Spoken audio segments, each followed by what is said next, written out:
خبر مخې ته راغلی دی چې د واده په شپه کوم زلمی چې نوم یې موسی و هغه د کور نه تښتېدلی و. اخر په څه وجه تښتېدلی و؟ پلار سره یې جنګ کړی و یا یې مور سره جنګ کړی و؟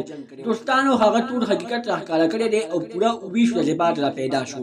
د دومره ورځې کوم ځای کې تېرې کړې ټول حقیقت یې راښکاره کړی دی. که چېرې تاسو د دې پوره معلومات نه ځان خبرول غواړئ که اوسه پورې چا زموږ د چینل مخه نه وي سبسکرایب کړی خو موږ زموږ د چینل مخه سبسکرایب کړئ تر دې نشان څخه مخه ووهئ چې زموږ هر یوه نوې معلوماتي ویډیو تاسو ته په اسانۍ سره میلاویږي.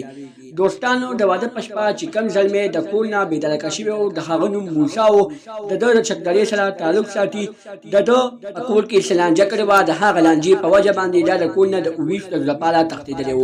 خو دوستانو ده په زړه کې داسې نه ګڼله چې زما په کور کې زما یو ناوې ښځه ناستې ده. خو نه دا هغه جذبې هغه جوش هغه غوسې راغستی و کوم چې د ده مور او پلار سره جنګ شوی و.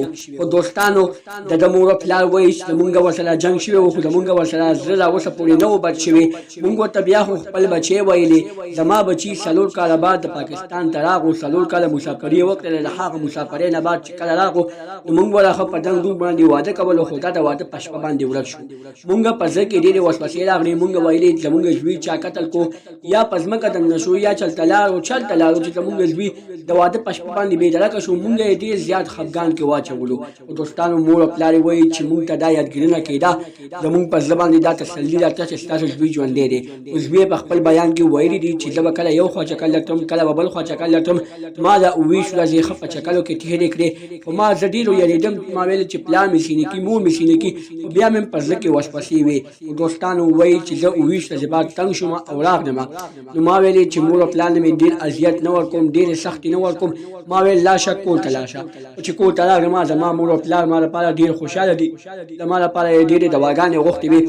ما ته ډېرو خلکو وویلې چې ستاسو مور او پلار تاسو پسې ډېر خفه وو. او دوستانو ویل کېږي چې دا زلمی د کور په جګړه باندې تښتېدلی و. کور کې یې څه لانجه کړې وه په دغه لانجې په وجه باندې تښتېدلی و او خپله ناوې ښځه یې پرېښې وه.